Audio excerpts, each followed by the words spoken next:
Assalomu alaykum hurmatli tadbirkorlar. Mana mini soya xolodilnik. O'sha sariq 40 plotni deganlari mana shu bo'ladi. Mana zamokli 10 sm. Bu akalar mana poli ham bo'lyapti bu narsani, usti ham bo'lyapti. Bo'yi 2,5, uzunligi 10 metr, bo'yi 2,5 qisqaroq.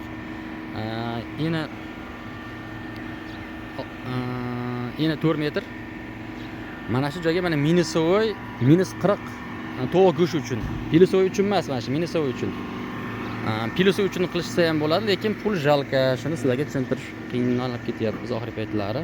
Agregatlari kelgan, mana ishni boshladik, xudo xolasa. Bu xolodilnigingizni ham mana shu joyga ko'chirib o'tamiz. Agregatimiz ana 15 lik kelgan.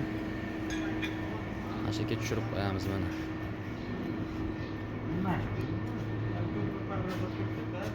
Ikki, uch xolasa mana. Xo'sh, akalar, mana o'sha 10 metrga 4 balandligi 2,5 mini soy to'g'ri go'shti akrachkalar uchun mo'ljallangan xolodilnigingiz bitta. Mana o'sini bu yerga olib o'tamiz, xudo xolasa. Agregatimiz chotki bo'lib o'rnashdi. Ichiga havoni chiqarib olyapmiz hozir. Freon endi quyiladi. Eshikni ochib qo'ydik, ichidagi changlar issiq havolar chiqib ketishligi uchun. Ichkaridagi gradusimiz mana qaranglar. Ko'rinyaptimi?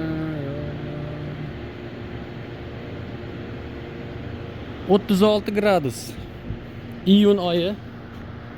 Xudo xolasa freon qo'yish. Bu qishin yozi -10-15 gradusga mo'ljallanyapti mana. Sariq mini soy. Xudo xolasa. Sen ishoninglar.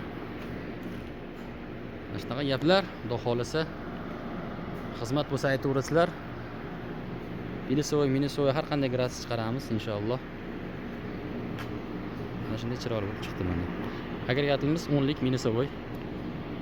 Chiroyli bo'lib bitdi mana.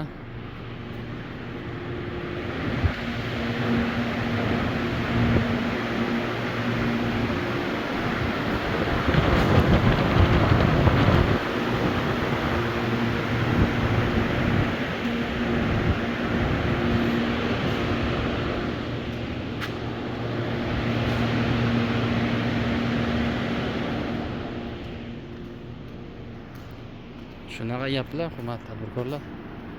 Xudo xolasa aloqadamiz, aloqaga chiqaverasizlar. Freonni qo'yib ham, agar esimizdan chiqa olmasa bir syomka qilib qo'yamiz. Dinligimiz o'chdi. +36 gradusdan, agar ko'rganmiz 1,5 soat ichida +36 gradusdan -20 ga chiqib o'chdi. Ko'rinyaptimi o'zi bu?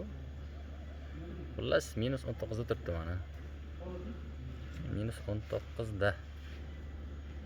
-19 ga tushdi 1,5 soatda. Endi ichini ochib kirib, bu +36 da -20 ga kirishcha xato bo'lsa kerak organizm uchun. Xullas, shunaqa gaplar.